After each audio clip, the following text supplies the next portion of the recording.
So here we are. We're live with our sixth episode of Marketing Fir Se live sessions. And what a powerhouse panel. We have with us Mariam Al Basha, who's the C. How do you pronounce your name? Is it Bacha or Basha? Perfect, like that. No, like that. Bacha. Mariam Al Basha. And she is CEO of Cinepax in Pakistan, the cinema chain that we have. She calls herself a crazy Argentinian woman. So the intro you saw on the promo that we made, it was her own. I didn't call her crazy. She calls herself crazy. So we can get into that debate as to why she is crazy. We have with us Aziz Jindani, one of our marketing gurus and also now a film producer. He has under his belt Donkey King, one of the successes. I personally loved the film. And the evergreen Hassan Rahim, from the time of VJ and Ufone to now the creator of Thief and Trouble. Confession again, my first ever ad film back in 2004 was done with Hassan, and that was Hassan, अगर आपको तो शायद ना याद हो, that was कभी नहीं रुकने का Energile की campaign थी, कभी नहीं रुकने का उमर सरदार और कभी Mohammad TV. So we did that. So that was actually my first ever ad campaign, and now 16 years down the line we're sitting here.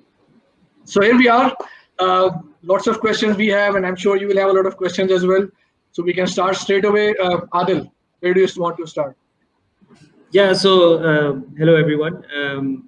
Because as well with Aziz, have worked in P&G and like other marketeers have been in awe of all his accomplishments. Would love to start with you and your story on Commander Safeguard and how that came about, because for me to date, that is probably the example or benchmark that we have of an IMC, of something that can stretch across mediums, something that was completely organic and was developed in Pakistan and then also exported outside. So just a short story of that, and we know obviously you've transcended beyond that and gone to achieve other things, but let's start with that, and then I would go to Essen as well and ask Essen Bhai for that nostalgia, because again, nobody will forgive me if I don't ask you about the whole Ufone series. We saw you in VJ, and that was our first exposure to you. Then we'll come to that as well. So Aziz, if you could start, please.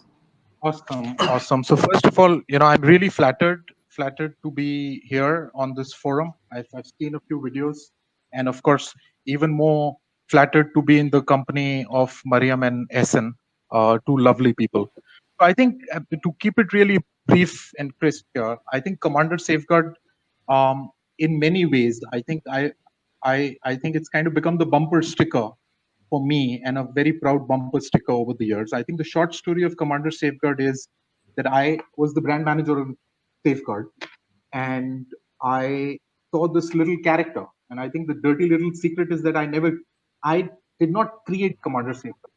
The Commander Safeguard was created by a friend of mine who's the creative director, Sachi. His name is Imtisal Abbasi. He created that as a comic book character. And I, being the brand manager of Safeguard, was just flipping through whatever assets that we had on the brand, and I came across this character called Commander Safeguard. He was kind of a, he was not really a superhero. He was like a, वो जो हम उर्दू में कहते हैं परिस्तान पे, he was he was a knight and an angel kind of a thing. So he was riding a flying horse and all those kind of things. And I saw that, and I grew up, watching PTV 5:30 p.m. just like every middle class kid. I would see Voltron cartoons. So I told Imtisal, let's turn Commander Safeguard into Voltron, and make an anime. I didn't know. I frankly never even seen an animated movie, though Toy Story was released back then. And I think that bold vision, perhaps, was my contribution to Commander Safeguard. And I think that has been my contribution to unleash the team that was working on Commander Safeguard and unleash Commander Safeguard himself from the confines of a flying horse. And I think strategically it was brilliant, because germs is something you don't see.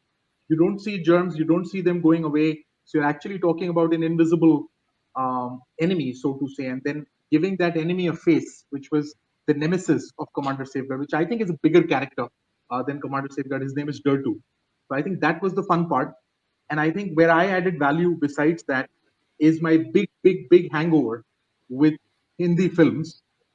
So I think I ended up writing a lot of it with Imtisal. And I think that pop culture relevance resonated with people, because it it was an animation that connected with as much with the adults as it connected with the kids. And at that point in time, we were doing a lot of ads with SN Rahim and Amna Khan. So the two kids in the, if you'd ever go back and watch the animated series of Commander Safeguard, you'd see that the boy and the girl were always called SN and Amna. So that was our tribute to them. So I think that's the short story of Commander Safeguard. So, and I think nothing gives me more pleasure than to see that this homegrown hero went to so many countries, and still today it continues to resonate. I felt very rewarded when during the recent Corona crises, they almost the crowd almost came out, just like we used to hear. That you would remember, like when Coca-Cola was discontinued their classic flavor, people came out 21st April 1980s, whatever that day was, and that's called the Consumer Day in the world. And I think similarly, a lot of people came out and insisted where's Commander Safeguard. So I'd still like to think, I haven't spoken to anybody at P&G, but I'd still like to think that the consumers forced the company to bring out the hero from the closet. So I think that's a huge thing. True. No, and thank you for that. And a couple of things I'd just like to add from, again, an outsider perspective.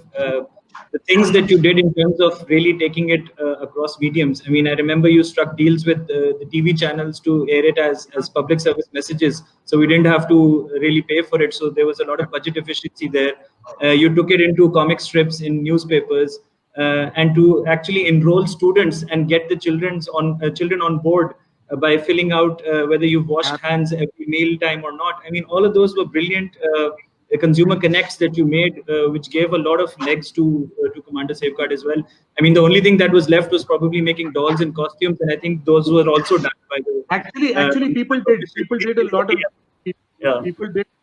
lot of the merchandise which we never got credit for. And besides that, since the topic today is entertainment, so I have to make another confession here that we actually thought of turning Commander Safeguard into a movie back then. I'm talking 2005. We wanted to turn it into a movie. I did the whole feasibility, costing about $400,000 back. I went to my general manager and said that, sweetheart, we're not in the business of making movies.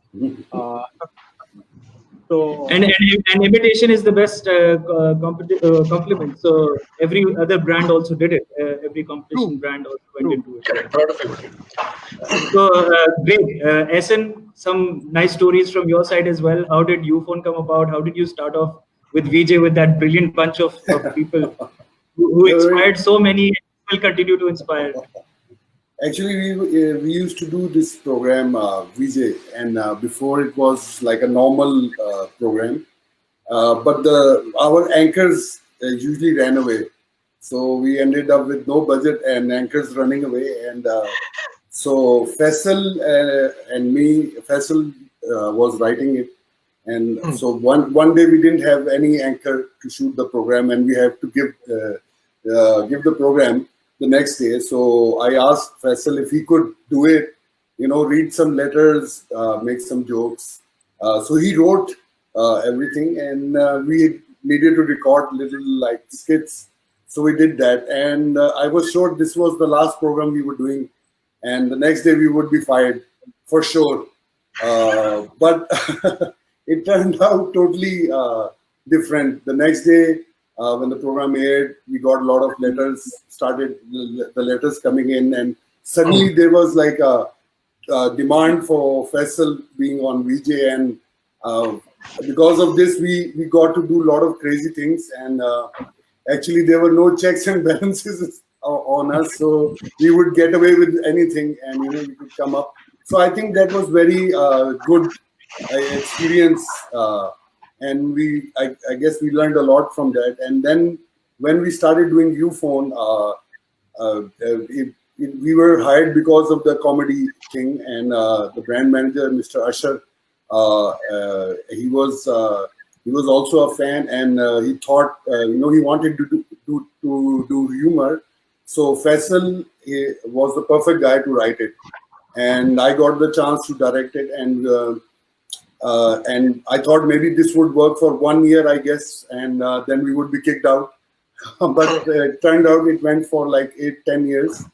That was really nice. And once again, keeping the things they wanted to do or the messages they wanted across, we were given quite a free hand to come up with ideas, and so it's nice if if ideas are appreciated and if the clients take a chance.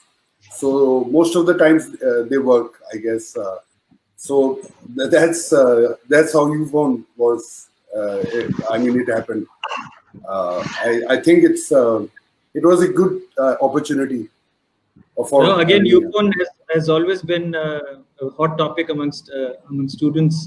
That a campaign that has gone on for so long, Yes. and the question is always whether it helped the brand or not. That's always the question that comes on this side of it. But we always wanted to know from you behind the camera how you felt and how was all that experience. Actually, when we started out, the problem with the brand was they wanted to have like a recall. As in marketing, they say the brand should have a recall. So the recall was a problem, and they had a budget limitation. They couldn't go like the other brands. They couldn't go very big, spend a lot of money. So the other way was if they can hook on audience and create an audience with lesser money. So I thought this purpose, what they told us, I guess this they achieved. With a certain budget, they have a recall. I'm not sure, but I think they have the recall better than any other. I think brand, recall they overachieved that KPI because people still remember that. But yes, It's still being talked. because when we stopped making the ads, and maybe after a year, after 1 year, I met somebody who said, "Why YouPhone doesn't make any more ads?" So people were thinking like they stopped making ads, but it's not that. Because it's the same old stuff that other telecoms are also doing, so it's not very clutter breaking anymore. If I may add, because I was, for the longest period of time, I was in denial that YouPhone is a campaign. Until it occurred to me, I learned more about what campaigns are. Because generally, we would like to think a campaign is inspired by an insight or an idea. Like Keep Walking is a campaign, for Johnny Walker. Or Dirt is Good is a campaign. Because these are insight-driven campaigns. But then I think YouPhone is a case study where you can take a brand character and a set of glue assets and create a campaign out of it. I think it's a case study, frankly speaking. ऐसन को पता ही नहीं है कि वो क्या कर गुजरे हैं लाइफ में. ये तो पुरुष ही नहीं है, ये तो महापुरुष हैं. Here comes the Bollywood fan. Okay, Waqar Ahmed is asking marketing first, what's the topic of discussion today? We'll actually go there. We were just touching on the surface of their successes. The topic of today is entertainment industry, and that's why these two filmmakers are here. And we have the CEO of Cinepex. So Mariam, I'll come to you. You have in front of you Aziz, Donkey King.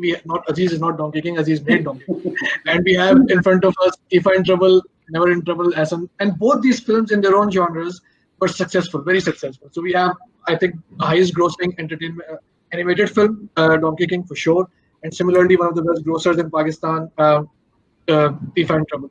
How do you see the success of each of these films, Donkey King, and from your point of view, from the cinema business point of view? Okay, now that I understand, I never had these conversations with Aziz when we were discussing how to promote Donkey King. But now that you guys gave me the lowdown of what Aziz did before, now I understand why he was so fantastic in promoting Donkey King, and he would come with ideas, and I was like, where is this guy coming from? It's like fantastic. The reality is that I think there's a lot of things that work really well. Aside from the fact that both movies are fantastically made, they spend time in promoting and advertising the movie. We see every time a Pakistani movie is released or a Hollywood title is released, or even when we used to have Indian titles, the Indian titles were released. Sometimes we say it in the industry, they're just put there, and Allah will provide. And unfortunately, that doesn't work.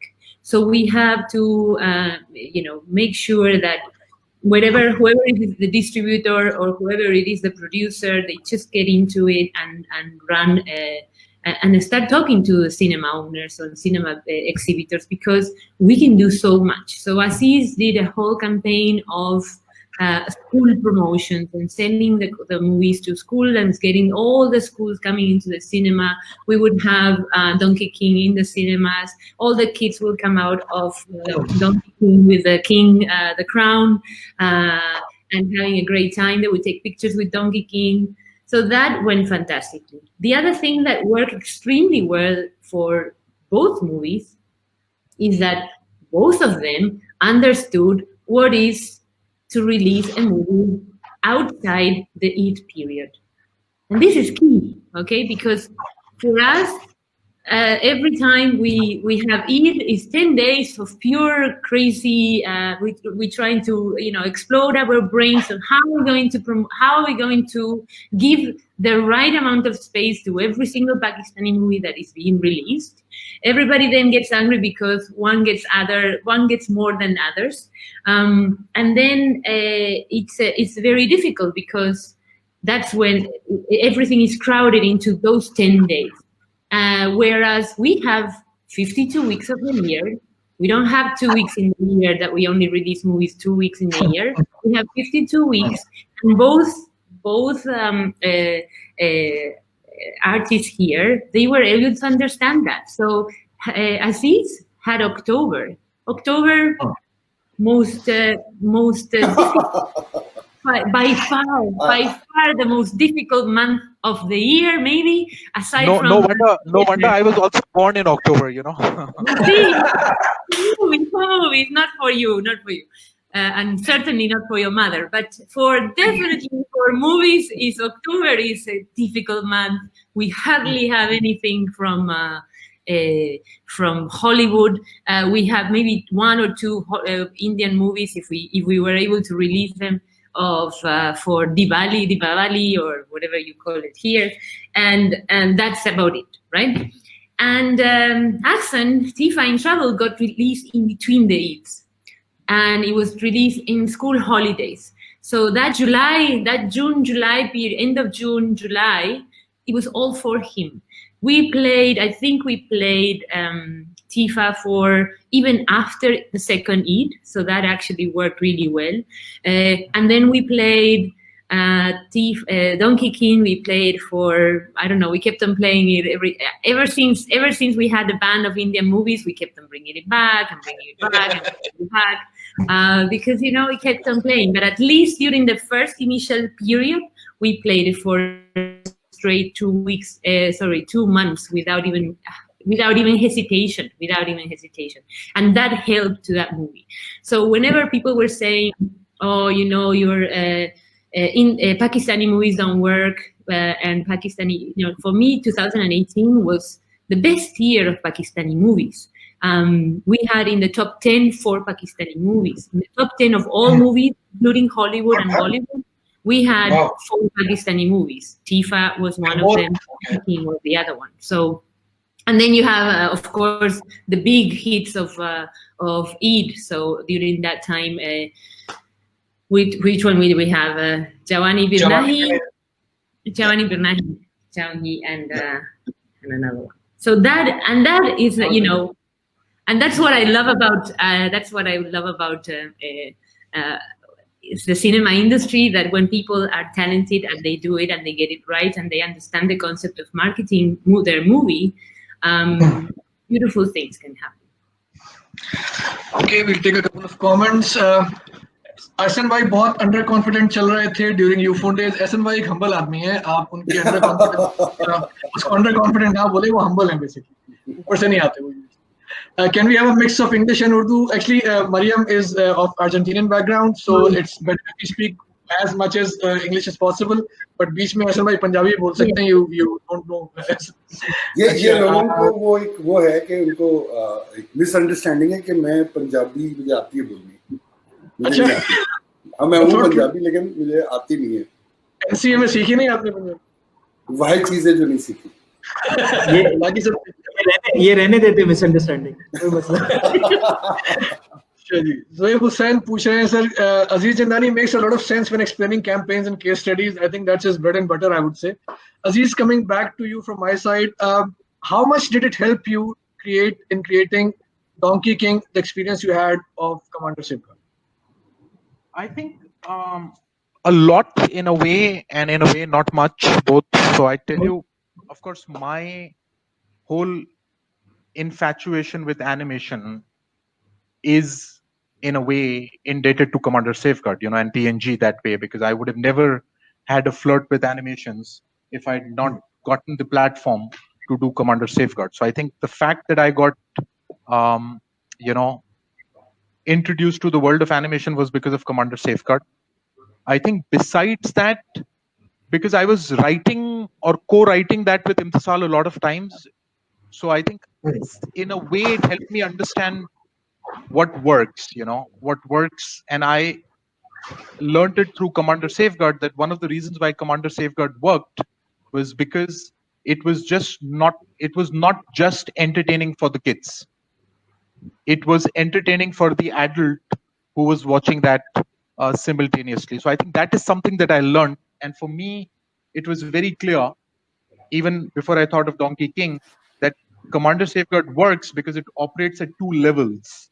One is a level that is unique to the kids, where it's more slapstick and more in-your-face kind of humor. And then there was, even in Commander Safeguard, there was a lot of pop culture references. So the lead character, or the nemesis, as I said, Durtu, I think Durtu had a huge hangover of Gabbar Singh, from Sholay. So I think Durtu had a huge hangover, and a lot of pop culture references would come, and he would say, "Ye haath humko de de, Commander." So I think I also understood this was the biggest learning, getting introduced to animations and understanding that a good animation is one that operates at two levels, where the kid and the kid at heart can both enjoy. I think that is what I took forward. And besides that, I think it was only through Commander Safeguard creation that I got introduced to my animation director, who's an integral part of the Donkey King story, Zishan Karimi, who SN knows. He's the animation director. And talking of troubled October, I and him share our date of birth. We were both born on October 22nd. I'm kind of lucky. That I came across him, and I form a team where he is the artist, I am the operator, and I am an artist of a different kind. So I think that also helped. But besides that, as far as the whole pipeline of animation is concerned, I didn't know nothing, frankly speaking, because on Commander Safeguard, I was the financing producer. I was not the producer. So I would pay the money and everything would happen. And what was happening in the kitchen, I didn't. And I think that foolhardiness helped me. I think the other thing that Commander Safeguard helped me was that when I thought of making Donkey King, I said, okay, it's like 6 episodes of Commander Safeguard stitched together, like 15 minutes each, 90 minutes. How difficult can it be? But then I think that foolhardiness, it was very good, because, I was very foolhardy, and people say that you do things when you don't know the consequences, right? So I kind of went in with that kind of childlike, naivety. It's like making 6 Commander Safeguard until I got him. And that's where I realized that it's definitely a lot more than that. So that's the intersection between Commander Safeguard and Donkey King, to answer your question. Okay. Adil, anything? Yeah, so Mariam, obviously business is tough these days. How are you guys keeping afloat, and what are the kind of things you're working on in terms of alternative ways of bringing that cinema experience to the people? Are you getting learnings outside of Pakistan? How is the drive-in cinema looking like? Is it going to make a comeback or not? So go ahead, shed some light on that. Thank you so much. Yes, business is really hard. There's no business. And that's something that it has strike a huge chord in our industry. Mainly because it's not that we are, as I said before, 2018 was the best year that the cinema industry in Pakistan has seen. And then we hit 2019, and then we got the ban of Indian movies. And that spiraled down all the way throughout the year. So we were struggling already at that time, and then coronavirus hit us. So we, from a point of view of what are we trying to do, we're working in different fronts. At the moment, we have ever since we hit the lockdown, we launched in September 2018 a company called Starzplay, which is a cooperation with the company Starzplay, which is a company from the Middle East. It's a streaming service company. It's a streaming video company that does of the likes of any streaming service company that around the world, and that is doing really well. So throughout the lockdown, we have been working on our social media, giving away subscriptions, particularly to our loyalty members. We have a loyalty member that we launched last year of 250,000 people. So that is. We are constantly communicating with them through that and pushing to engage ourselves with customers, even though we don't have anything at the moment to show in our cinemas. We are definitely working on doing driving cinemas. So we have on the process of purchasing the equipment, getting it here into Pakistan, and getting the licenses that we require to run driving cinemas both in Karachi and in Lahore for the moment, and then we will see how it works and how it's doing. But again, I am also very much of a gung-ho type of personality that is like, okay, let's do it, because I'd rather do something do nothing at all. That drives me nuts. And then the other thing that we are also working is on with different. I have tomorrow a meeting, and Aziz knows this because we have met in Turkey before. We had a really nice coffee in Turkey, and I'm working with bringing Turkish movies also to Pakistan. We have started having conversations with different companies from the Middle East to bring Turkish movies, Egyptian movies, movies that are able to, for us here in Pakistan, to relate in a way, even though they cannot be. They're not the typical Bollywood titles that we would love to see in the screens, but there's definitely a lot of quality all around the Middle East and the Muslim world, and we should take advantage of that. I think that's a brilliant idea, because current sentiment in favor of Turkish series is obviously there, and people are all making them brothers anyway, and they also respect sentiment. Yeah. So that's working fine. How many screens are there in Pakistan? 150, estimate, Mariam? Approximately 160 screens all across the Pakistan and yes. And you've worked in Vietnam and Malaysia as well, right, Mariam? Vietnam, Malaysia. No, Malaysia has 1,000. We can have 1,500 screens. Vietnam that I worked before, I left Vietnam with 250 screens 10 years ago. Now they have 2,000 screens. And so on a per capita basis, literally we have nothing. Because we have a population of more 200 million and we have only 150 screens. So that's literally nothing. Opportunity is huge. So how does it work as this? To build cinema. Have you guys calculation where you work out the break even for an average movie, that this is the money it requires to produce a movie, and then this is the number of screens you should have in order to break even on it in terms of the economics of it? Well, that's something again for both Aziz and as Hassan, we know that very well. Many times, and that's why I was mentioning the whole concept of just learning to release throughout the 52 weeks of the year, because many times people are betting and investing a lot of money to create a movie, and then they go into the week of Eid, and then they want to make the entire amount of money that they invested and more into that week of Eid, and sometimes it's not possible. The space is not there. The amount of screens, I can put 24-hour movies during Eid, and still it's not going to make that.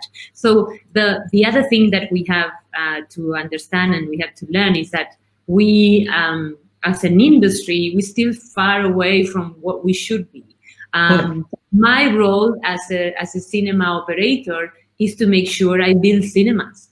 I should not really be focusing on producing movies. It should be the producer's role to produce the movies, so I can actually play them in the cinemas, and I can keep on focusing on opening new locations in cities that they don't have, in populating cities that are extremely under-screened, like Karachi, in making sure that we're expanding and we reach out to those different locations where they desperately need a cinema. And unfortunately, at the pace that we're going, and again, because we're all very passionate about what we do, and we're all very passionate about our business, we end up doing everything. We end up helping out on production, helping out on distribution, doing this, doing that, and doing the SOB. So it's a little bit of everything. Asma, this is the time when you can raise your suggestions / concerns to Mariam, that things that you she's right. Actually, cinemas. If there are more cinemas, there's more chance of you. Yeah. So I asked Nadeem Bhai and Nadeem Mandiwala, and he said maybe if we get to around 300 screens, so a film like Tifa would be more feasible. Right now, it was a lot of risk, putting so much money, and I mean, it was a gamble. It paid off, but I don't think it's feasible to do movies like this more, because you need a lot of money. The budgets are higher, and the cinema screens are not that much that they can recover so much. But again, if you make smaller movies, then you have to let go of certain things, and which is also painful. Like action requires higher budgets, and so comedy the humor is maybe cheaper than action. So I guess there's more movies that are humorous, or because they are more budget efficient, I guess. But right now, the producers actually just not all cinema owners, but I thought that the cinemas and the producers should sit down and have this important meeting about the share, the split of. So I talked a lot with Nadeem Bhai, and because I understand the cinemas they have a cost of running. But the producers also, they put a lot of money in the project, and if they break even or make a little money and they get their money quickly, I guess they would be inclined to make more movies. So there were just some slight suggestions about the split, just concerning the Pakistani movies, not the other movies, so that could be helpful for the producers and act as an incentive for them to quickly go into the next project. So Aziz, Ahsan has touched upon some other day. Ahsan has touched a very important point, and I remember, Aziz, we were talking about it some time back. It took you roughly 3 years to develop Donkey King. You can correct me if I'm wrong. And and after that, you were also then considering, okay, now what next, and how do I get myself into the mode to make another Donkey King or something else? So talk us through maybe the whole investment and trade-off that you do in terms of the business side of it, the money side of it, and the creativity or the output that's coming out, and how can you make that turnover rate higher? So I think a couple of things, just to first connect the dots with Mariam and Ahsan were talking, and particularly to your question, what the trade-offs are. I think one of the things that helped me, coming from a business background, what I did was, I did the building blocks. So I was sitting with somebody, the guy who runs BookMe. His name is Faizan. So I was sitting with him during the promotions of Donkey King, and I did the theoretical building blocks, and I was just kind of scribbling them down. So 150 odd screens, 200 seating per screen, 4 shows a day average, because except for the weekends, 4 shows a day, and 550 rupees per ticket on an average. Let's call it 500. So that's roughly about 66 million per day, 300 days of working. Pakistan cinema market size currently is about 20 billion rupees. That's the maximum that you can earn if all shows were 100% full. That's what the math is. And what he told me was that, and that's a data point that he gave, which I just took it at the face value. He said the occupancy is, that the booking guy gave me, he said it's about 25 odd percent. So theoretically speaking, of all the 30,000 seats that are available daily, there are only 25% that are full over a span of 300 days. So the current market size potential is about 5 billion rupees, Pakistan. And in 2018, the year where Jawani Phirni Ani, Defined Trouble, Parwaaz-e-Junoo, Load Bedding, and Donkey King released, out of that 5 billion, 1.5 billion was with these films. So that's pretty good, actually. That's pretty good. Actually. That year, if we just do the math, 30% share was with these 5 films. So I think that, I think going forward, I think just like any product, because again, another confession to make here, Mariam knows this, that I led the distribution of Donkey King as well. So with Jio Films, I was signing contracts with Mariam when she was a real tough customer.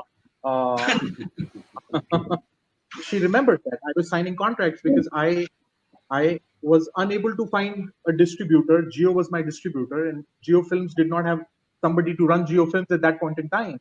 So I told Mir Ibrahim, I said, I've distributed soaps and detergents throughout my life. What's the difference? Because you just change soap, with the film, you change the customer with the exhibitor, you change the store with cinema, and you change the share of shelf with the share of screens. That's what it is, and everybody likes to make more money. You invest in consumer value, customer value, that is what they want. So I ended up distributing it myself.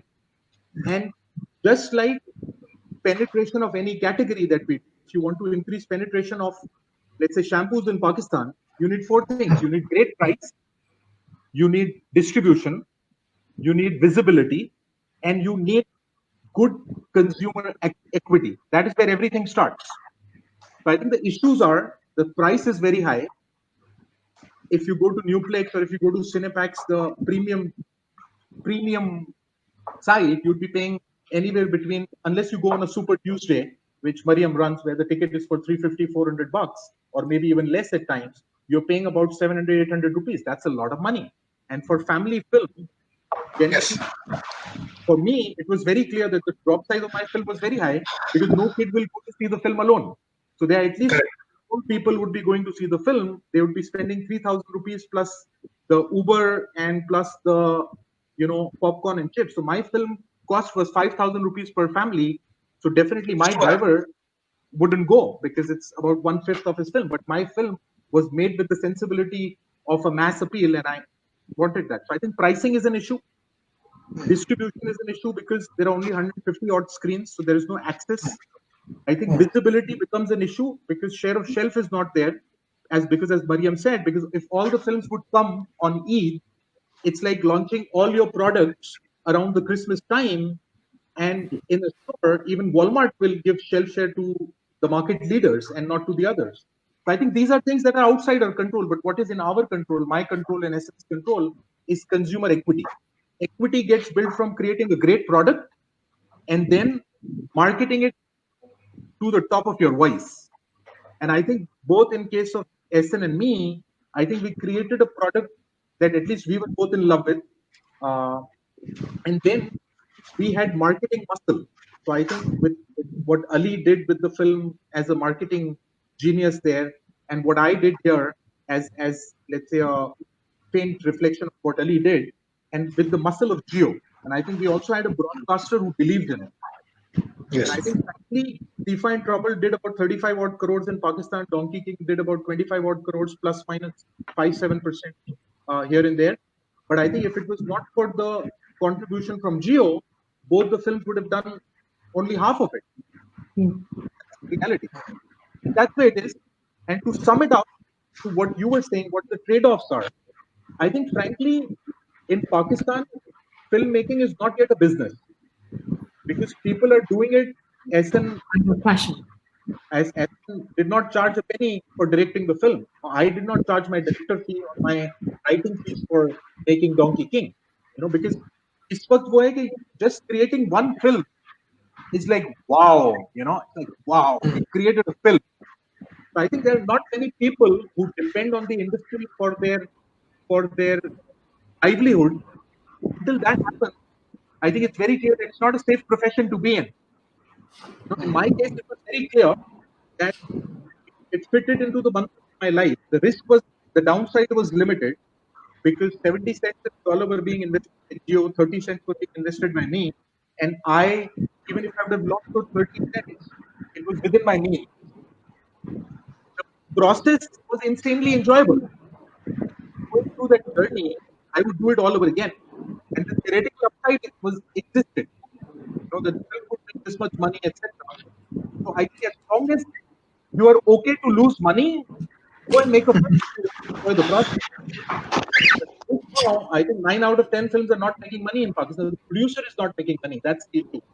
So I don't know what the solution is, but that's the current scenario.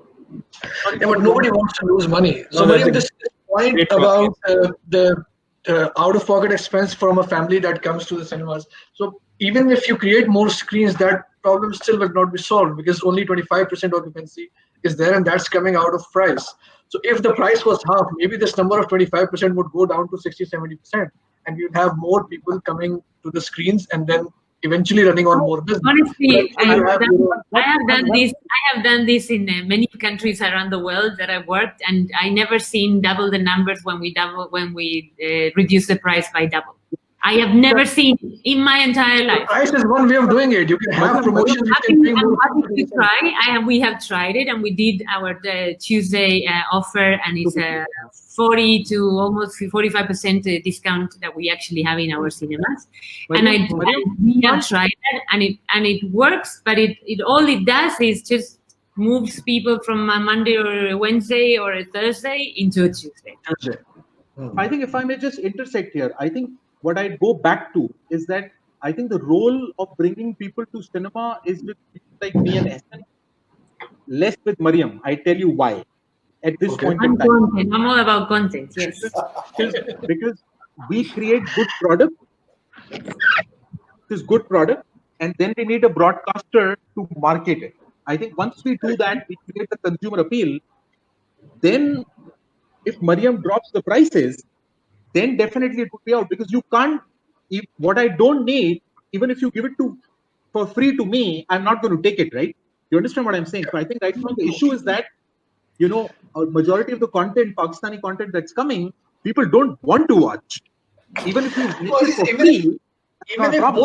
Let's go back to last Eid, and when all the 3 films, Jawani, Parwaz-e-Junoon, and Load Wedding, if all 3 were equally good, would people spend up 15,000 rupees to watch 3 films? Still no. So I agree that content is important, but you interspace it, right? You interspace it over 4 or 5 different weekends. Why everybody has to come on Eid? Ego. But you guys did not release it on Eid, so you guys are completely fine. I think that turned out to be the wise decision, because in Eid you'll be the 4th film with all these. Because now, as much as I understand, there are 4 films ready to be released. Maula Jat will compete with Quaid-e-Azam Zindabad, and there's a Faisal Qureshi film, and there's Zarar. So they'll all be competing for the same number of screens, and then there will be the same discussion who gets the money. So it will be still the same trick, even if the content is good enough. By the way, I have to say, totally out of the context, but it's marketing anyways. Zarar is getting. We have placed our trailer on Facebook, on our social media, and Zarar is getting. I'm getting trolls from India commenting about Zarar. I'm like, what is going on? Good thing. That means the content is working, because I love the trailer. I think it's a good trailer. And a couple of dialogues. And Shan has his own niche. Shan has his own. I'm telling you, I have been deleting people from India that are talking. It's fun. Topic. I'm going inside and say, what are you saying? Why are you being so insulting? Delete. Delete. Get out. That's why you were saying something. And I'm saying the trailer is, I guess, the most important thing after the film. It's the trailer. When you market the film, the trailer is very important. It will decide for the audience if they want to see the film or they don't want to see the film. So Yeah. because whatever audience is already going to the cinema, they're going to see your trailer. So trailer is very, very, very important, and that's what most filmmakers and producers should realize, that the trailer has to work if the movie is, if you want people to come to the movie. Because if they don't like the trailer or they don't understand the trailer, sometimes the trailer is cut so badly that you don't understand what the movie is about, and then you decide not to go. Kills the If movie. the trailer does not interest me, I won't go and watch the movie. Simple. So I think trailer is very important after the movie, for marketing the movie actually. Absolutely. And I think, Essen, you and I were discussing, and I think Nadeem Mandviwala Saab told us both one thing, which I think he's a genius. He's a genius, by the way. He knows more marketing than I do. Frankly, he actually gave me a wake-up call. The reason why I marketed Donkey King so much, because I had almost become a producer, and he told me, "Why aren't you marketing the film?" And then I did, "Oh, I'm a marketer actually." But he told me one thing. He told me one thing which made a lot of sense. He said that eventually, cinema business, what matters is when people come out of the theater, they are not going to compare the film versus some other film. They are going to compare the film versus the expectation of the film that they went into. Yes. It's like the classic, and Sami and Adil, you would know, it's a concept and use test. So once the trailer is like concept, you see the concept, you tell me top 2 box, definitely would buy, probably would buy. It's the intent. Or after use care. And then you get the person to the cinema. They are not going to talk about, oh, how did you like the concept? Nobody cares. People say, did the product meet the expectation, exceed the expectation? And I think that is what it is. And I think Nadeem Mandviwala knows it. I don't know whether he works. I think that the other thing that's important is the other thing that is very important is to release a trailer on time.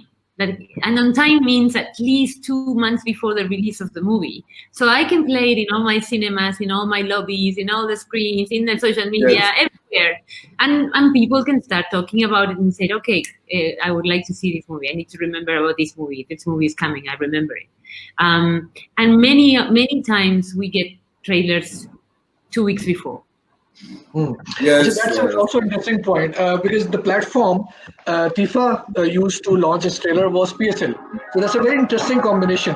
One entertainment platform meets the other entertainment platform, and but TSL was 4 months before the release of the film. Yes. So and at that year, Ali was singing the song as well. So that combination of PSL plus Tifa was great. But there was a 4 months gap between the trailer and the actual release of the film. So those 4 months. Was your heart beating fast? because the event was so big and the coverage was going to be so much. So it was, we were fortunate to release it on PSL. But the problem was because we had 4 months. And so that meant we had to keep the interest going and the ball rolling. Like every week we had to come up with something, either a song, we had to give a song or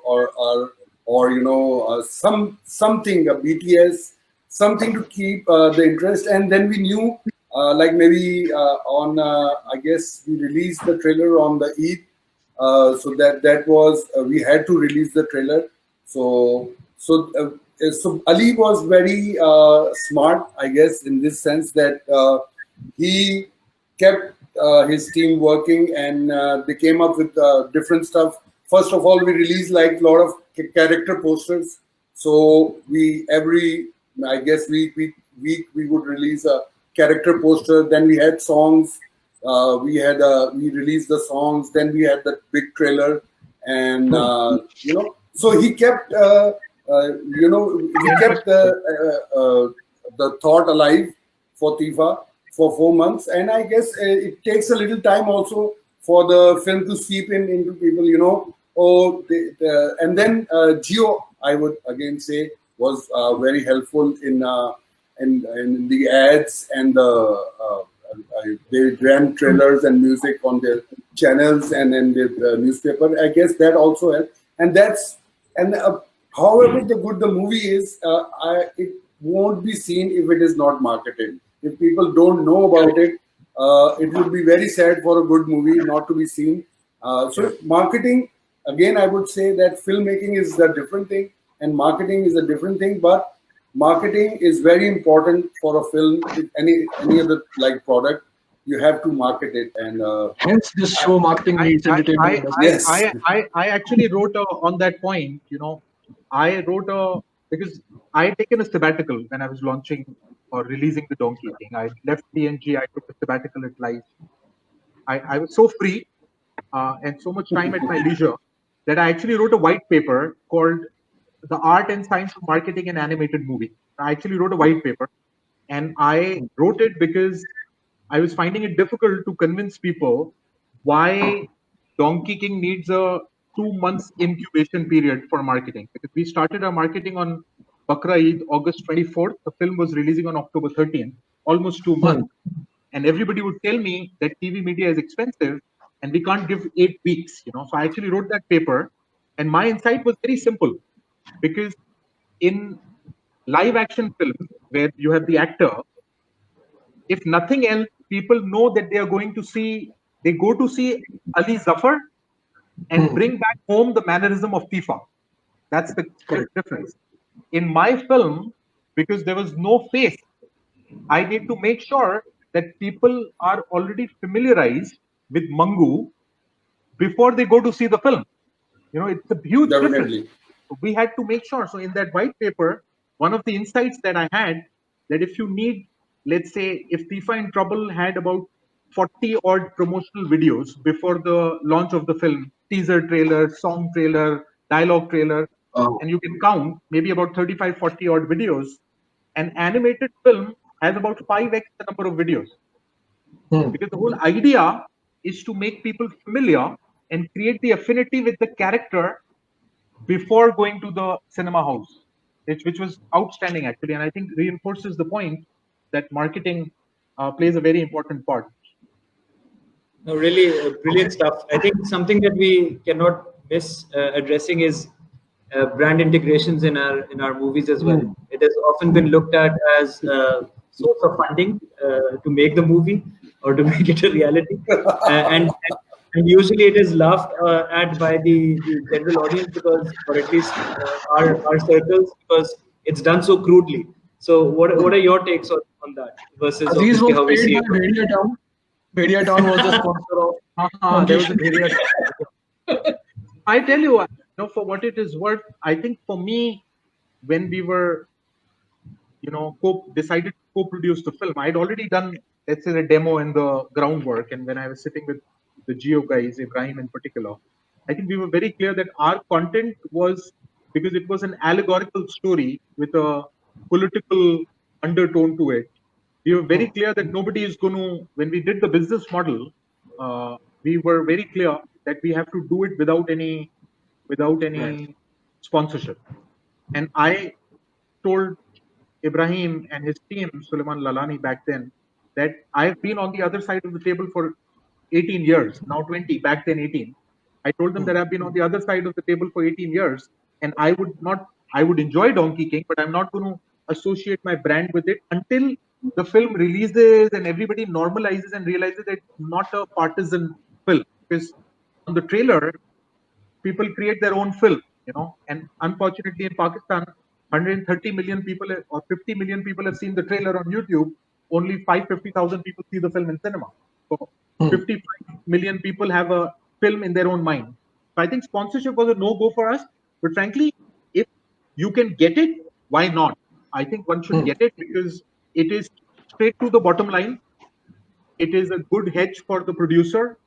And I think if you can tastefully integrate it, that's like icing on the cake. But frankly, given the economics of Pakistani film, as I told you, even for untasteful or distasteful integration, I have a lot of sympathy, having been on the chopping board myself. Yeah. No, I guess the integration helps cover the cost for the producer. It's not like he's making a lot of money out of it. He's not making a lot of money, but he's covering the bases, I guess. And so sometimes you get bad integration, and sometimes there's nice integration. Like some movies I saw, and there were product there, and it put very nicely. It was not in your face. What just goes wrong is when you put something or say something or make a scene out of it that you put the like somebody went to the bank and there was no necessary. It was not necessary in the story to go to the bank. So that people, you can't fool people, and they just quickly they understand. It's not the I don't know why the marketing people don't understand, but the people understand very quickly, and they just they're laughing there. I'm laughing myself.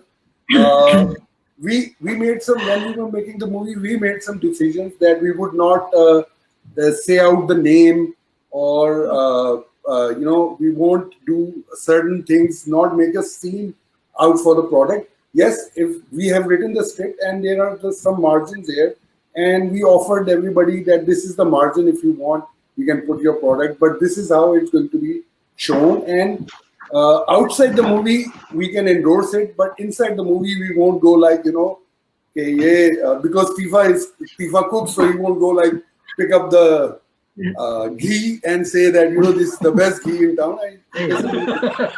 So these things people do pick up, but we also had to, we did put in some integrations, good or bad, but we had no choice because we were a very expensive movie, and lot was riding on it, and Ali was producing it, so it was all his gamble.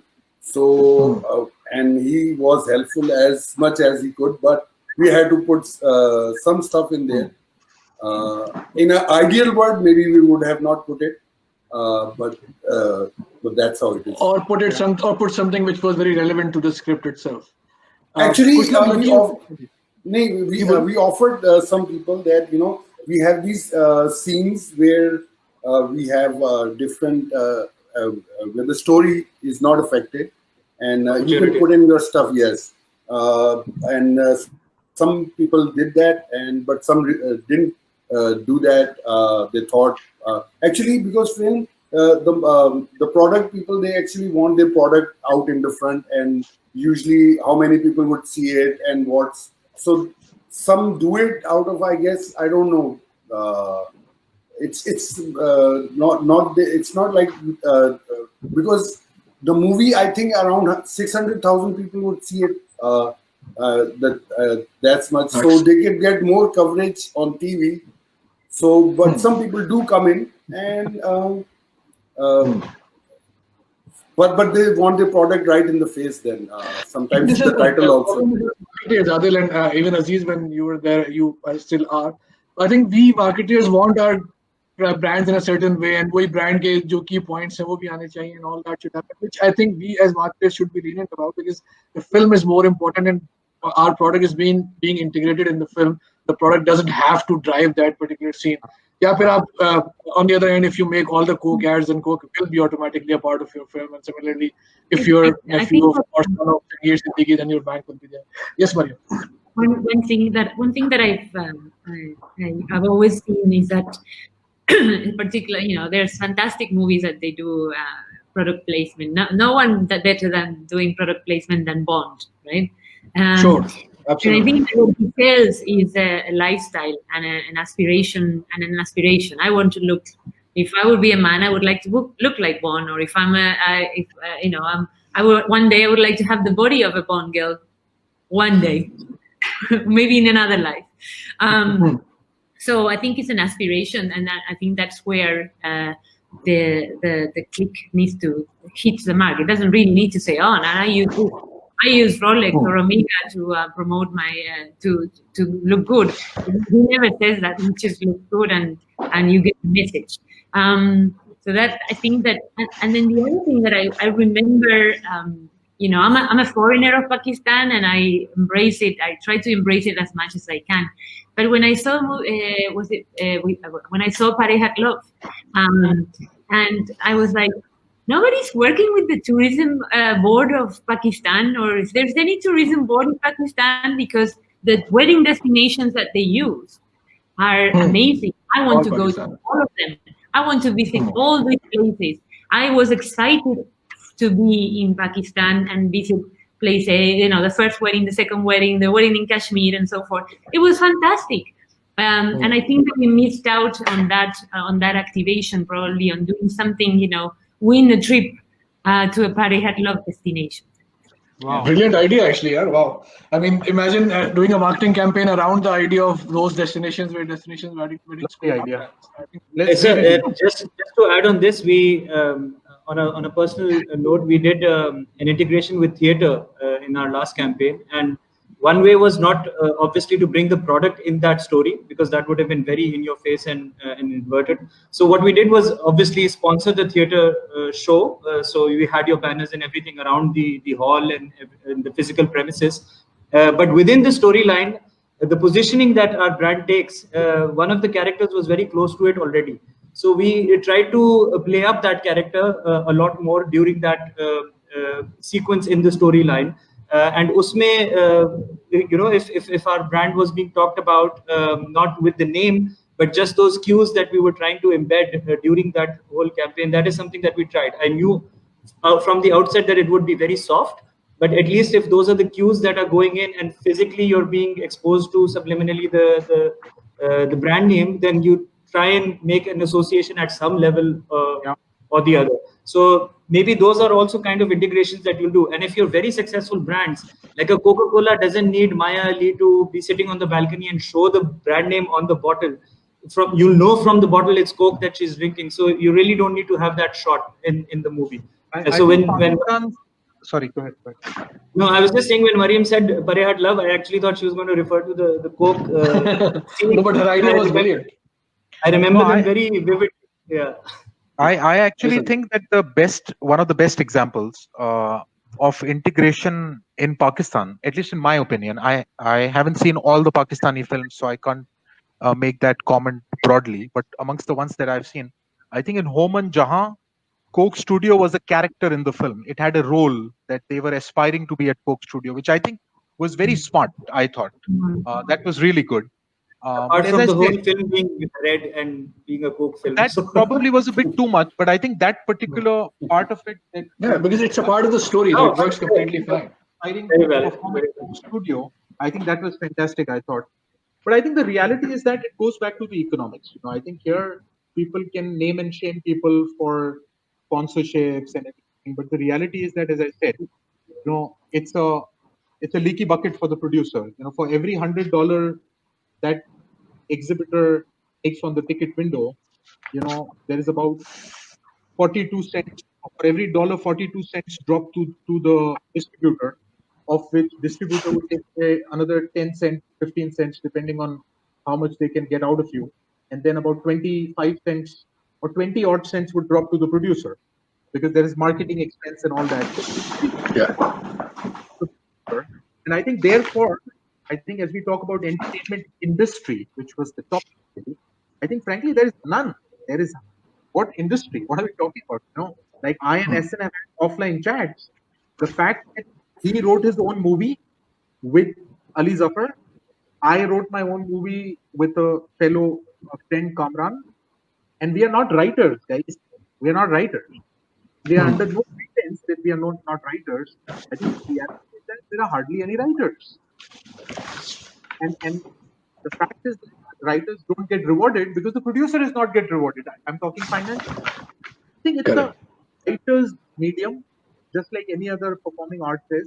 I think writers, and therefore, I think there are for Pakistan, the survival is in content-driven cinema, content-driven, not style-driven cinema.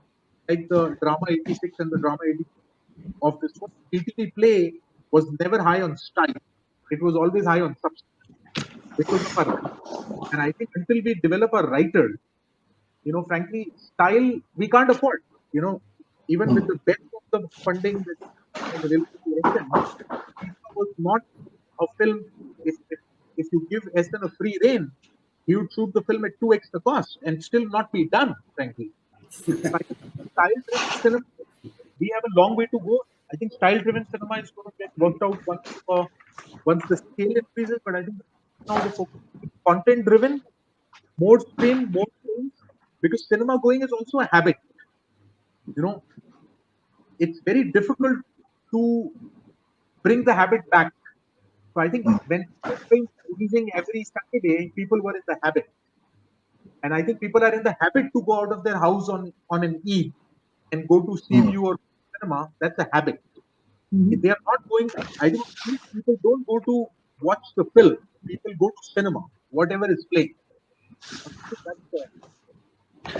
Okay, it's been already 1 hour and we have a few questions, and I think we'll have to wrap up soon because even though personally I would like this to continue for another 2 hours. One question that has come repeatedly, and it was in my mind as well, it's the impact of Netflix or other streaming platforms on cinema. How has it helped in Pakistan? Has it helped in Pakistan at all?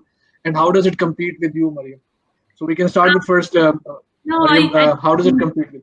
No, I don't really think that it's a competition. I think it's an addition, and I also think that there has been a Ernst & Young survey that was done a year ago, and they found out that pretty much the most avid viewers of Netflix are extremely loyal to cinema. So I don't find that Netflix is going to or any streaming service is going to actually take us out of business. We are talking about two different experiences. One is an experience that you have in your house in the comfort of your house, and that is another experience of going to the cinema.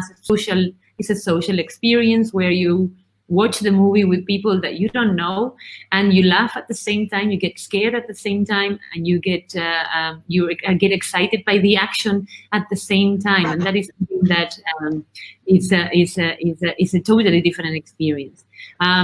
In Pakistan, what I have noticed is that also it's a very social experience. So that if in Europe, or I'm a cinema. I'm an only person type of cinema goer. I buy one ticket, I go and watch the movie when I go out. And in Pakistan, it's out of all the countries that I work, it's the highest amount of tickets that we sell in a transaction is in this country, because families are bigger, people that actually they watch the movie, they come together and watch the movie together. So it's a very social experience. That is something that is worth noting. And it's a very even though it's an incipient industry, we are very much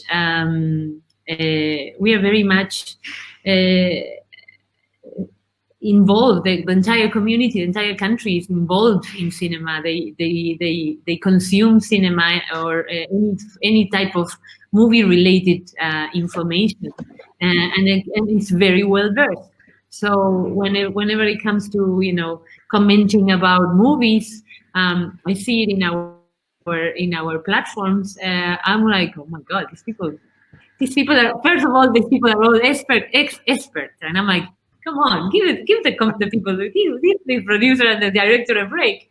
But they're actually well versed. They understand cinema, and they like it, and they consume it in different ways. Unfortunately, a lot is being consumed illegally, and that's what we try to make sure that they don't do. I don't think Netflix or this will affect the cinema. It's a different experience, totally. Yes, Mariam is right. It's a totally different experience. And like a movie like Avengers, you will not enjoy on Netflix or on TV. You have to go to the cinema, which I think is, again, just my own opinion, that the movies we make or the movies we see, we like because they are big, because they have this audio visual experience that is very important, I guess, for any movie in the cinema to awe the audience, I guess. So we need to understand this, that some things are very good, but they can be seen on TV. But in cinema, the content has to be good, but also like the craft has to be there, the sound, the visual. Like Aziz recorded orchestra, he could have used like the musician here could have used his own keyboard to make the music, but he recorded an orchestra from Poland, I guess. Budapest, so yes. Budapest. So because the sound, the visual is very important. Netflix or VHS or Blu-ray, all these things are good. They're there. Streaming is the future, but cinema experience you cannot have on any other platform. So I don't think it's going to go anywhere. I hope the cinema opens soon. Soon, inshallah, soon. Yes, sir. Soon for Mario. Okay, Essen, last one from my side before or you have another comment? then it's fine. Sorry. Please. Achha, I guess us marketeers had a poll, and I guess also directors, that former ad directors who made films who would be successful with their product, and I think you won that poll hands down. And Aziz, you also being the torchbearer of moving from marketeers, and I know you don't like to pigeonhole yourself into any role, but coming from what we used to do to becoming a successful filmmaker yourself, we'd be very interested in knowing what next. So, what are the next projects, the big ones that you're working on within film, and how are you looking at bringing that to life? और अभी कुछ भी नहीं है board पे, अभी सिर्फ conceptual stage पे है. Essen, you go first. अब मुझे मेरी आखिरी बात जब नदीम भाई से हुई, so the last time I talked with Nadeem bhai, he said, don't take too much time, quickly get back into it. And I said, yes, I will. But being a lazy person, I am. So I just sat down and I just relaxed and. But been taking your time. Yeah. You've been working. I have. There's been because I don't know how many movies I would make. Eventually, I would make. But there's this one dream project that I've been working on. Something I like very much, and I'm very inspired by it. And I don't know how we will finance it or how it's going to be done. But I kept on working on it on the script stage, and I talked with Aziz also, and he was very helpful in some references and insights and some thoughts. And I talked with different people, and it is something that I'm working on. And but there's a huge demand for FIFA 2, I guess. So that is out there also. And Ali has written some things, and we didn't actually get to sit down again. So I realized that we had to sit down together like we did last time, like go into the basement for 10 days and not come out. And that's how it's going to be written. But that's something that, because how much I deny it, the process of filmmaking, like as he said, is I would do it again. I did not make a fortune out of it, but I would do it again because it's something very interesting and creative, and it covers a big field. And there's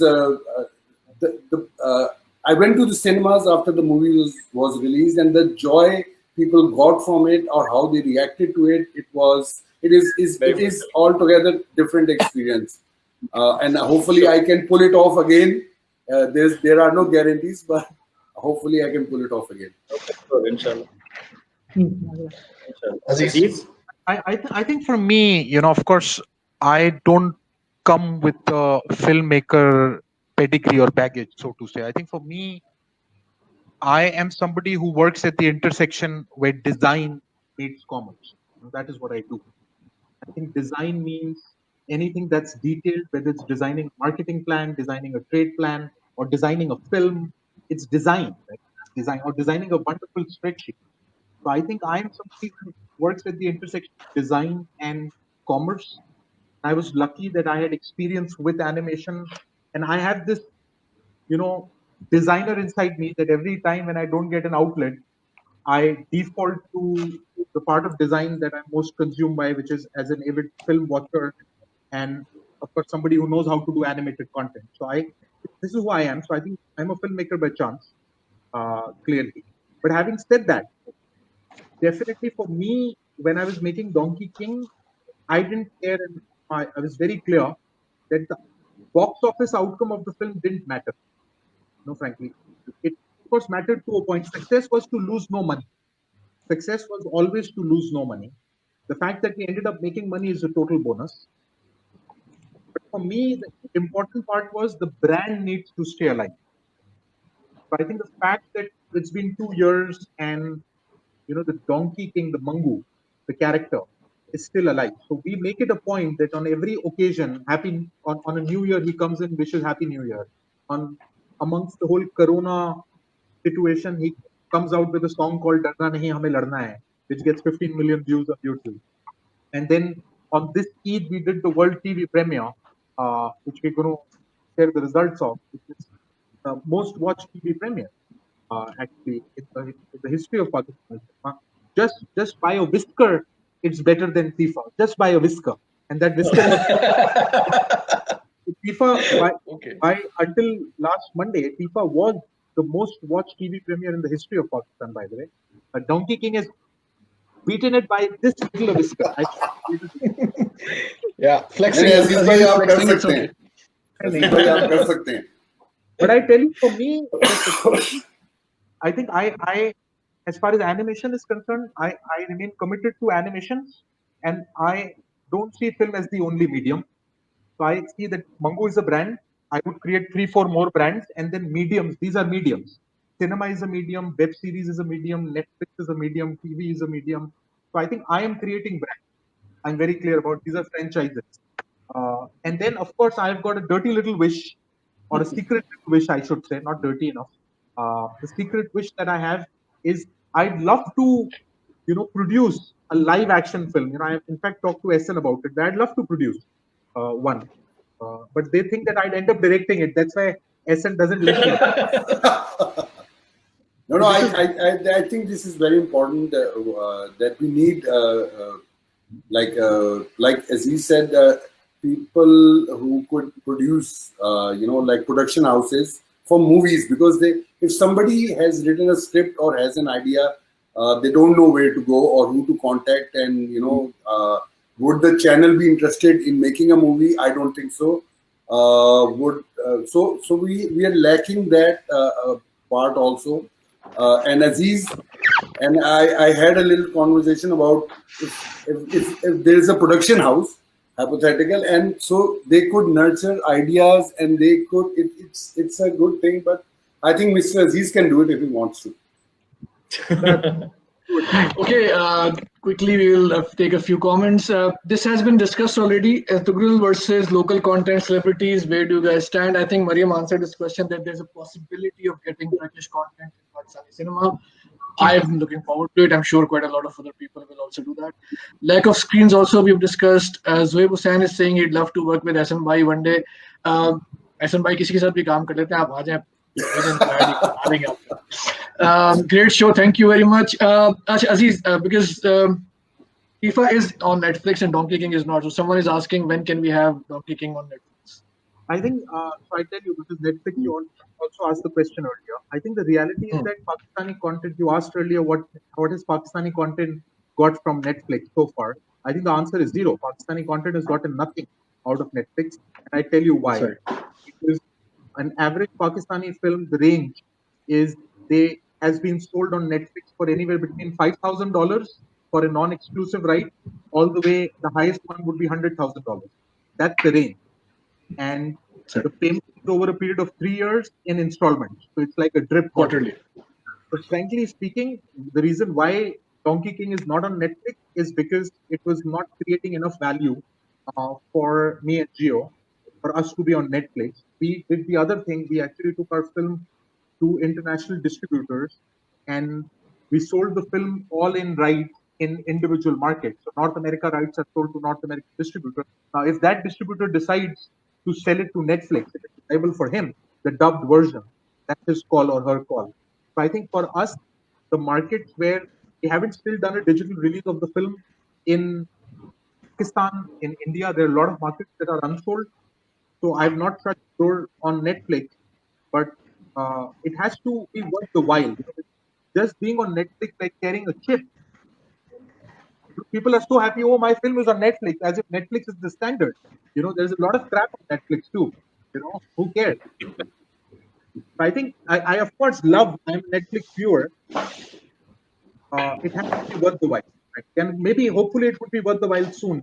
For the market. Actually, the question was, the intent was, when can this, when can be on digital so that people could see it.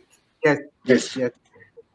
But TV premiere has happened, so I'm sure it will be repeated on TV as well. Yes, but I think Netflix is a specific one. I wanted to call that out because a lot of people need to be very clear that Netflix is not opening up any doors for Pakistani content yet, because they are not buying Pakistani content at the same value that they are buying Indian content at, because in Pakistan, Netflix subscription is like about, I think it would be anybody's guess, but I don't think that Netflix has more than 50,000 subscribers in Pakistan. No, more than 50,000 subscribers. And the way Netflix is like shared in a family. So 5 people are sharing, friends are sharing. वो 50,000 multiplied by 5 होगा या 10 होगा क्योंकि एक password share हो रहा है. Netflix has become like a committee डाली हुई दफ्तर में, देख ले कल मैं देख लूंगा type.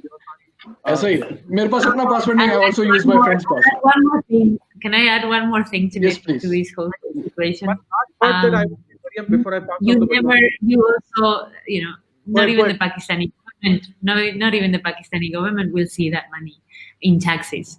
So there's a lot to do there. We are a heavily taxed industry in Pakistan, so at least we are making sure that we are a legal industry in Pakistan. So that is very important. So it's important for everybody in the audience to understand that not only when they're downloading movies on piracy, they're forgetting about everyone in the entire scope, from Axan, Aziz, our cinemas, the actors, the producers, the musicians, everybody that work in that movie.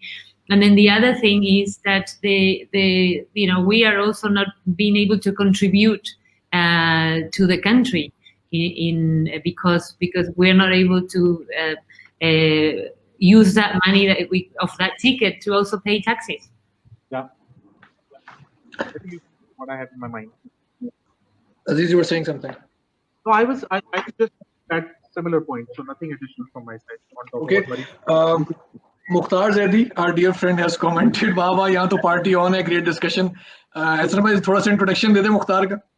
जी मुख्तार ज़ैदी मेरे associate director हैं. He's a director also. He does a lot of ads. He's been with me from forever. And thank you, Mukhtar bhai. This is by far the best panel-based discussion. Absolutely. Personally, मुझे तो खैर I think I would not be able to finish this discussion. Aziz Indani downplaying Netflix reminds me of Rima criticizing it. Oh,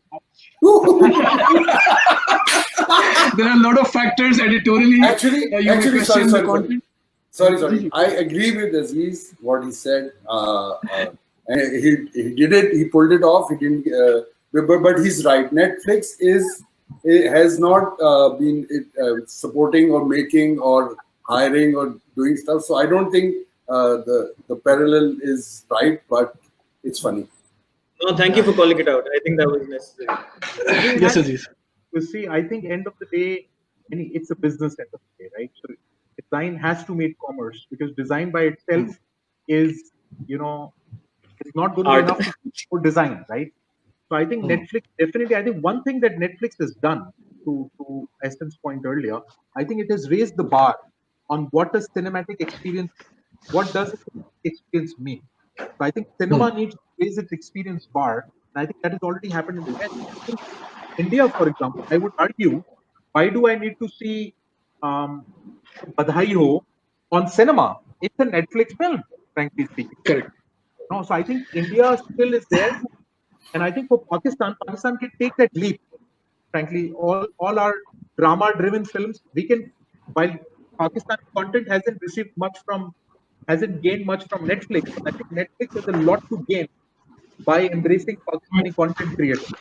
So Agree. Good content, much cheaper than India, because we have always been used to working without budgets. And if we can create good content, and our cultural sensibility is similar to India, they can chew our content. So I think if we become a factory for South Asia as a content providing, I think that's the way we can do a bait for them, rather than just Pakistan.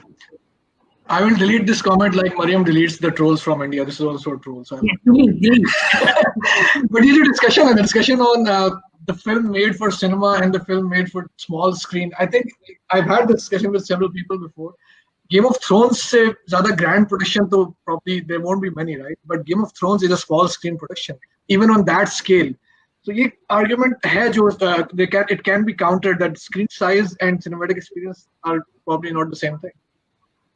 I think a couple of things, right? The story, I think the message is the medium, right? I think you have to start with what is that you want to say. Like to argue, for me, when I want to make an animated content, the first thing that I ask myself is that why this content needs to be animated? Because you can't do a Donkey King with a real life. That's why it has to be animated. You know, I can't. Why Tifa in Trouble, could it be an animated film? Why does it have to be? You know, so I think message is the medium, and I think Game of Thrones as a story, perhaps they realized that it needed to be an episodic story, and the message then therefore becomes the medium. It had to be episodic, and you can't do an episodic thing on cinema and expect it to come every week. Yeah. I think that is what it is. You know? So they could have gone. I think also if you Sorry, go ahead. if you look at the first season of Game of Thrones, it was designed. It was not designed in the same way. It was not produced in the same way. It was only when it exploded in the first season that the second season and third season started to ramp up the production, and even the special effects were different. Everything was different. So it actually, the success of Game of Thrones first season actually made the whole story. Unless you're doing a cinematic universe like Marvel, and that too only came about once Iron Man became successful as a standalone movie. And then to envision that whole cinematic universe. So in essence, you're getting these longish episodes being released as movies, after a year or so. And they pulled it off, and they made people stay on the hook for about 4-5 years or even longer. So that is probably the way it's going. I think for coming back to the question where this whole Netflix discussion got triggered, the fact that Donkey King is not on Netflix yet is also because one of the big reasons, because I would have frankly compromised the financial value, because I am not dependent on filmmaking for my livelihood. For the audience that Netflix provides, I would have compromised the financial value. In fact, I would have given them the film for free, frankly speaking. It doesn't really but I think I was able to give my film a much bigger audience than any other Pakistani film, because my film got dubbed in 10 languages. It got a cinematic release in Turkey, it got a cinematic release in Ukraine, Russia, Kazakhstan, Kyrgyzstan, Spain, South Korea. Sorry, come again? Korea, yes. So I think for me, the greed or the hunger for a big audience, because eventually every true filmmaker or an artist, let's not call them just filmmaker, every true artist, what they need more than anything else is a big audience. Is a big audience. And I think for me, since I was able to satisfy that hunger of mine in a much bigger way than what Netflix would have done, because my film actually got dubbed in 10 languages. So that, I think for me, that was also one of the reasons why I decided not to blink for Netflix. And just to be clear, I would still give my film to Netflix now that I have, squeezed all the other avenues of. Again, talking about small screen content. So recently, 2 of Pakistani dramas went on big screen. Yes,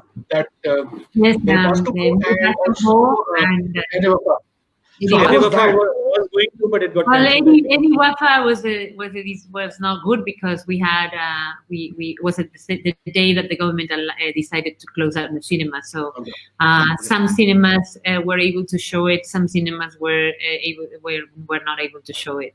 But Merit Pastumbo did fantastic. It was sold out screen. It was a long time. It had been a long time that we haven't seen sold out screens, and we put the first show in all the cinemas, and it sold out in like 2 hours, which is rarely happens online.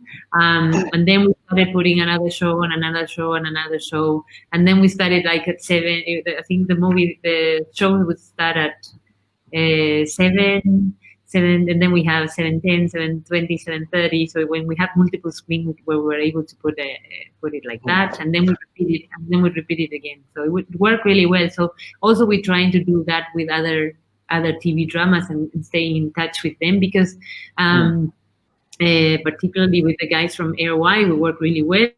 It actually it translated into people actually coming to the cinemas and watching the drama online, and it was very funny, the reactions that we got from people. People were upset that the guy died in Mary Pastumpho, and then they were and it's exciting to actually. So I took a lot of pictures of people actually watching the movie, watching the drama inside, and I think that's the joy of working in cinemas. You can see their reactions live, and I had a great time doing that. What about live events? Cricket World Cup final, Football World Cup final, all those things. Have you done it? Should it be done? We showed Premiership League cricket. We were going. We had a great plan together with the people from our partners from Pepsi, to show quarterfinals, semi-finals, and the final of the cricket Pakistani Cricket League, and it got all cancelled. Wow. In the future, but you do see there's something that can be done. And we also had a great initiative also for teaching kids how to think in a different way, and teaching them mathematics and everything else. So we would use cinemas in the morning on a Saturday to do this type of learning schools, and that have to also stop. So unfortunately, we had to. Okay, this is already 1.5 hours, and by the way it's going, it can go on for another 2 hours, but we'll take a break here and we'll stop it. Thank you very much, everyone. Usually when we do this show, we have a proverbial virtual hamper, which we give to the best and the highest interacting person from the panel. But this time, I don't think we can pick anyone. It was easier in the past few episodes, but this time I cannot pick anyone. Other if you can pick. I was going to say Sami gives these out every time, so this time I'll take that. And B is Sami in this case. This time I give the authority. I'll actually give that to Aziz this time, and no offense to the other guests, but Aziz simply for brilliantly mapping the. My idol, so no. ऐसा भाई के overacting के 50 रुपए कटेंगे. For mapping the marketing concepts to cinema industry, I think you took the cake over there for me. So yeah. Yeah, I think mapping the total size of the industry was, I think, that's where the marketer comes in, business proposition. That's where you got me. Yeah. So no, I've had so many bright moments in my life, and thank you very much. I never thought that at marketing. Thank your parents or family or anyone you want. I think on a serious note, I think part of my reason for joining this panel, I think it became once you guys had reached out. I think Ehsan being here, what a wonderful soul he is. And I think Mariam, she was the first distributor, first exhibitor after Nadeem Mandviwala Sahab that I had met. And I think warm embrace with which she took the entire film and just her energy for Pakistani. I think this is a lovely panel. And I think you guys are, so thank you very much. Thank you, everyone. Thank you so much. Wrapping comments, I really like Aziz Jindani, happily takes criticism, ready to evolve, no stubborn false ego. Again, Aziz Jindani fan club. What is the painting behind Mariam? Oh, my painting. It is an NCA painting from the show of the students in the university here in Lahore. Very nice. Local talent. I follow up on the name. People are calling out Adil Sheikh for biased approach in giving out the hamper. Great discussion. PNG people getting together. On a lighter note, Rima ka mukabla nahi kar sakte Aziz Jindani. Good soche, guys.